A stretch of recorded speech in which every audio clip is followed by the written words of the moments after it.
Welcome back. Today we're going to take a look at KBEAR's Believe. For those who haven't followed this one, the Believe is KBEAR's first all Beryllium driver, and it is somewhat of a follow-up to KBEAR's Diamond, which was DLC. So all Beryllium drivers, typically extremely expensive. This one comes in on Amazon, it's $180. And first I want to thank the Better Audio store on Amazon for shipping this one to me. I kind of got caught up between the KBEAR official store having them in stock. The Better Audio store was out of stock for a while, so this one actually came. It was ordered through Amazon, but it actually was shipped from China through KBEAR Direct. So I do want to thank both of those companies for getting this one out in a little period as they were restructuring their distribution. So first, we'll kind of scroll through these really fast because there's a bunch of stuff to cover. So the accessories that come with it, very similar to the Diamond. The difference is this is a 6N Litz OCC cable, which is extremely nice. And if you look closely, I haven't actually used this one. This is the way it almost came packaged.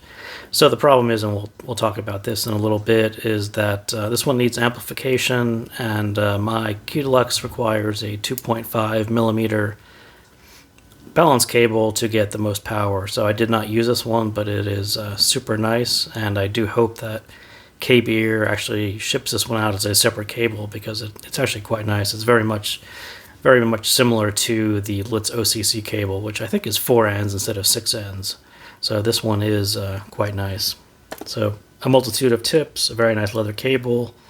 So that is the package that it comes in. The shells themselves look extremely like the Diamond. The carbon fiber backplate, faceplate, whichever you want to call it, is slightly different, and it has this very nice looking blue sheen to it, which is quite nice. These are ASLA Sedna ear fit tips. This one's got plenty of bass. I don't see too much of a point of adding tips that emphasize bass. So I definitely suggest something more open that's going to bring out those mids and treble, which are really the stars of this guy.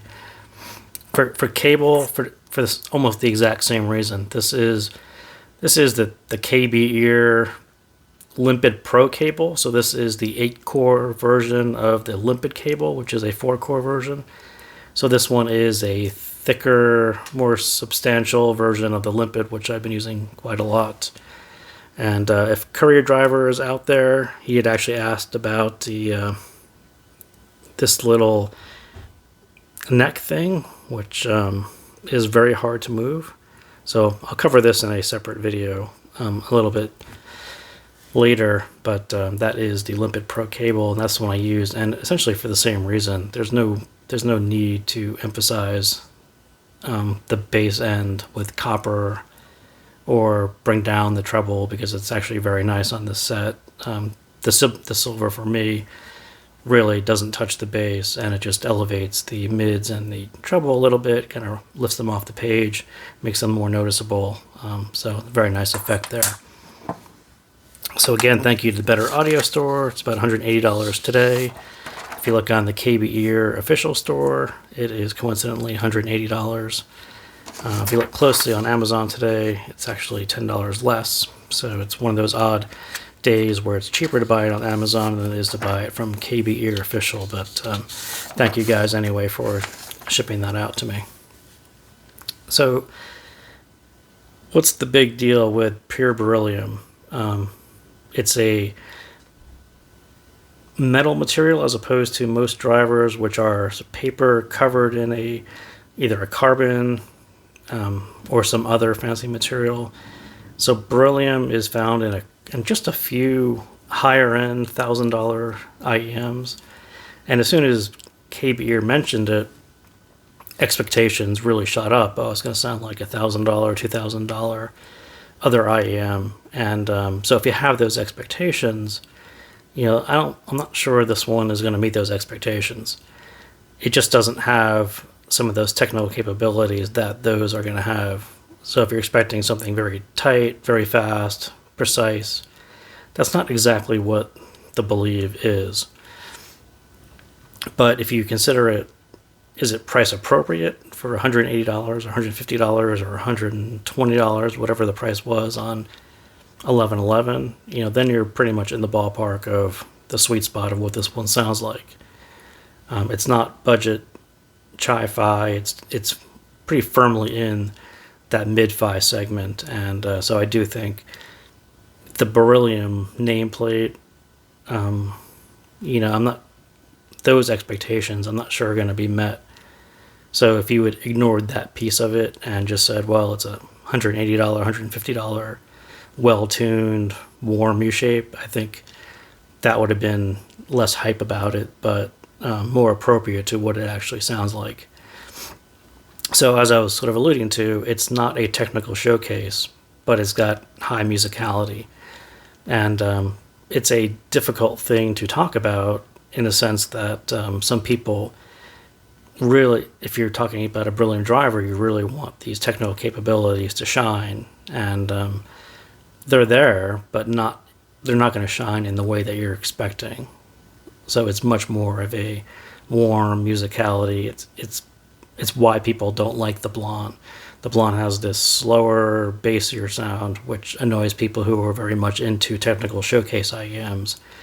High treble levels, high detail, all these technical aspects, they're there in some form, but that's not the dominant aspect. It's the musicality of it. It just sounds warm and beautiful, and if you're worried about what each note sounds like, it's not that type. It's very much a musical experience as opposed to a perfect note experience. So yes, as you probably read, it definitely needs an amp. Without a doubt, you're not going to get too far with just a phone, although some people seem to be getting there, but I wouldn't go there. Volume. So for those of you who own the KBEAR Diamond, you'll sort of recognize this problem of it sounds much better at certain volume levels. Too low, it falls quite flat. So always think about if especially if your vocals sound a bit flat, a bit recessed, notch the volume up one and it may come to life. This one, very much like the Diamond, comes to life at certain volume levels, and at lower volume levels, not as much. So if you're a low volume level person, I would, consider that both sets of Diamond and the Believe have that same, issue, I guess is what you would call it. So good source. You're throwing a pure Beryllium driver. Don't Spotify normal is okay, but this thing really shines on better sources, on lossless, better recordings. It's very resolving or revealing. Bad recordings don't sound as good recordings, which sounds obvious, but it's more obvious when you get a higher quality driver in your ear and you sort of hear the difference between the two. And bad music isn't going to necessarily sound much better on a $180 set than it does on a $50 set. So do think about your source as well. So as I talked about the Diamond, for me, the Diamond was one of the first faster drivers that I got to experience. It's a bigger V-shape. Some people thought it could be shouty, which is true. For me, it felt about stretched thin.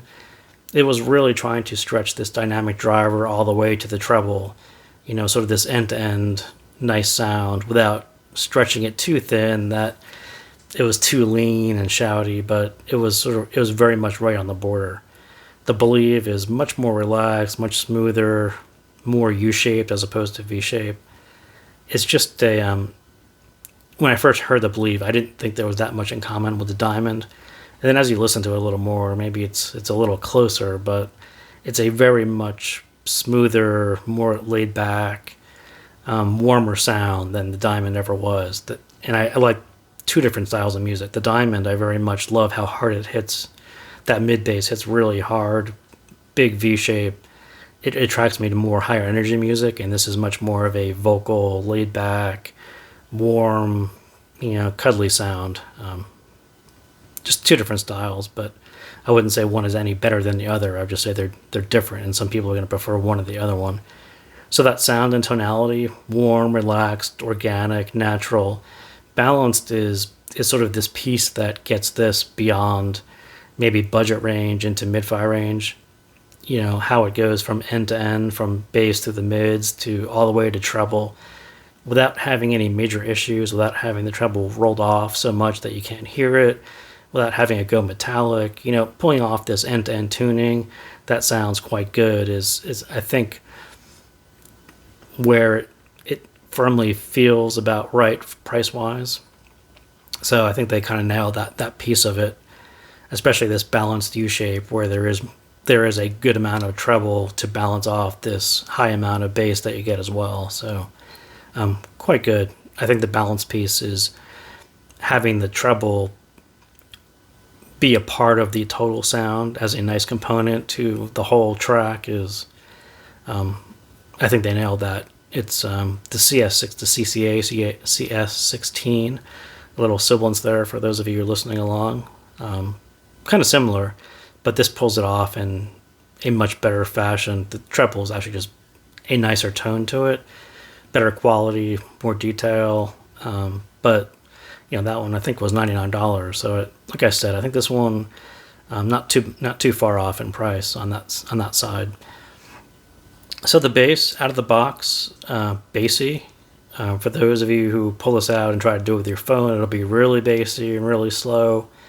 So do plug it into your amp, turn it on high gain, let it burn in for a bit, and it will tighten up. It still has a high level bass. I mean, you can't get around how warm it is. And if you have a warmer source, that's a little more of an issue. Again, if you have a warmer cable, like a copper cable, there's no need to add all that warmth to it. Tips, no need to add any more bass to it. There's plenty going on there.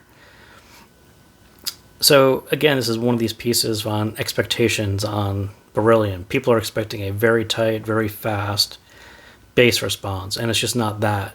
It's very warm. It's got a very nice thumping bass, and bass fans are going to love that for that piece of it. But if you're looking for tight, fast, better textures, faster decays, more detailed, it's just not that.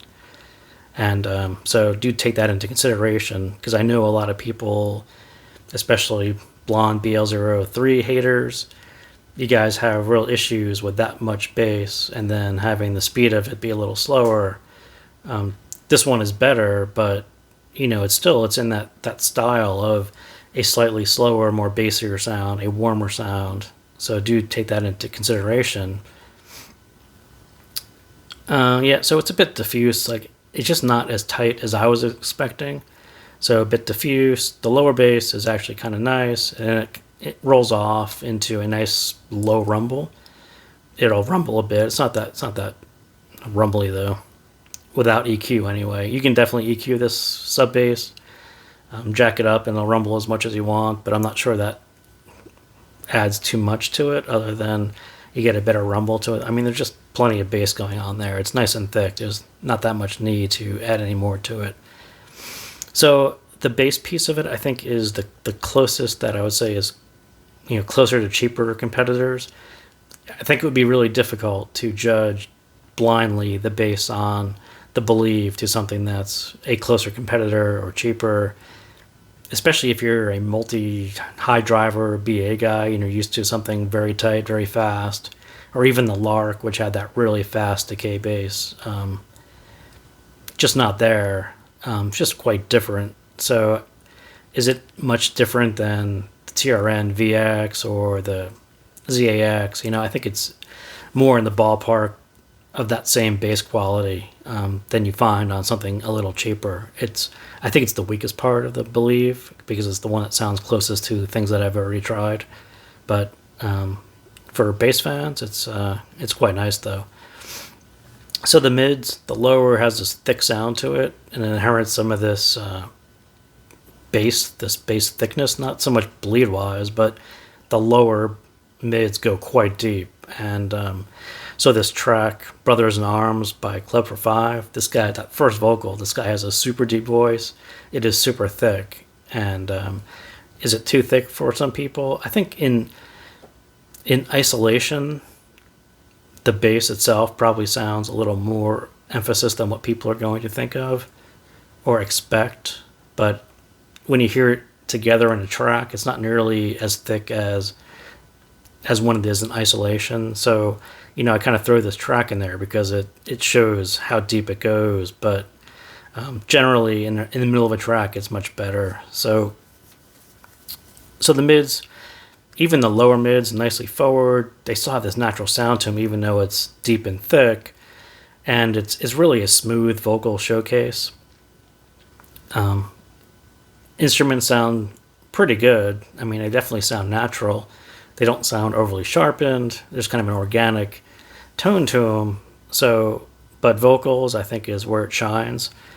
So do check out Brothers in Arms, because it's like an a cappella version of Brothers in Arms, Dire Straits song, I believe.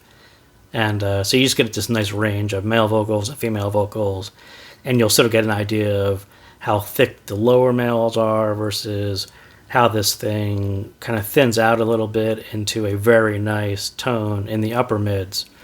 So this song, I Was Made for Loving You by Maria Mina, is another cover song. It's a country version of a Kiss song, but her voice has that full vocals. It's not nearly as thick as the male vocal, and it's transparent and dynamic and warm, but it doesn't take on that darkness. There's not that bleed that bleeds into the mids to make things that should be higher darker. You don't get that. It's just a really nice tone to her voice, and it's a very female, little upper side voice, just really nice. And then in that song you get these country drums and guitar, still sound natural, but it's her voice. I mean, I can tell you that instruments sound pretty good, and they do, but you'll get caught up on the vocals. So the treble, as you kind of move from the bass through the mids, which are expectation-wise, I think they're kind of split because the bottom is quite thick, and then the top, where it could reach these upper mid peaks where there's not really a peak, it's not shouty, it just sounds smooth and nice. I think that's a big win. The lower side too thick, that's not as much of a win. So I think it's kind of split. But for me, after trying so many budget sets that have this upper mid peak that will hurt your ears, or you had to require tape, or whatever the issue was, I think more manufacturers messed up that upper side than the lower side. So with respect to that, I think the Believe did pretty good on that upper side. It sounds really quite nice. And then when you get to the treble is really where it shines, and this air and sparkle and detail and this U-shaped level where the treble isn't rolled off. It's very much present. Guitars sound great. Cymbals sound great. And I think that's the part that really differentiated, that puts you into mid-fi as opposed to the budget range competitors where they just struggle with treble. It's either too rolled off, too much, too metallic. It's always too something. And then to have a pair that's, $100 and something that actually pulls it off, I think that puts you in a different league than anything under $100 at least.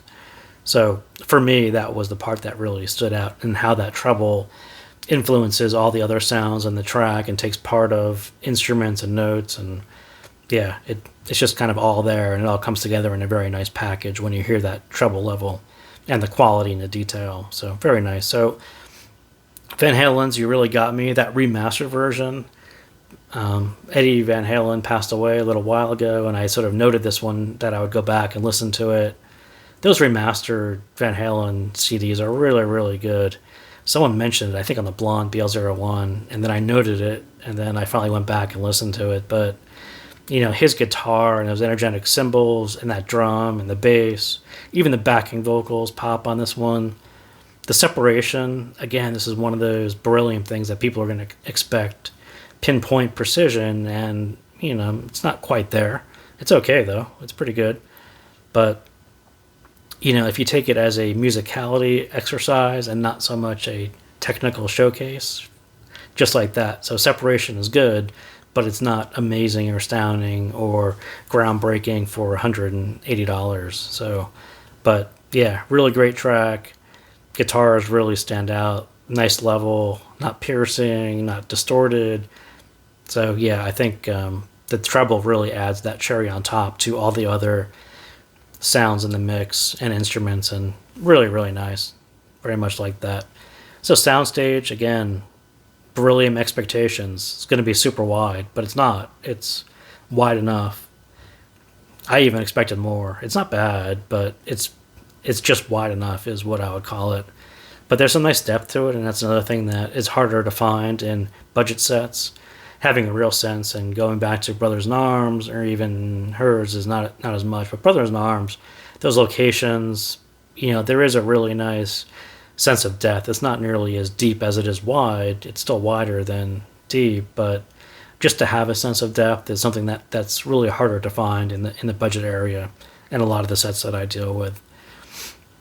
And also height. So height's one thing that came to budget sets this year. You saw that in a lot of budget sets that I talked about. So it was nice to get a nice sense of height in this one as well. And they didn't miss that as much as having a soundstage that wasn't nearly as wide enough. So again, thank you guys for sticking with me here for 20 minutes. I know that was a long one, and there's a lot to unpack on the Believe. There's a lot of expectations, a lot of reality, and I wanted to kind of cover those in some amount of detail. So for people who were just curious, you get a good sense of it. People who are considering buying it, a better sense of what it really sounds like. And so again, thank you guys for sticking with it, and I will see you next time.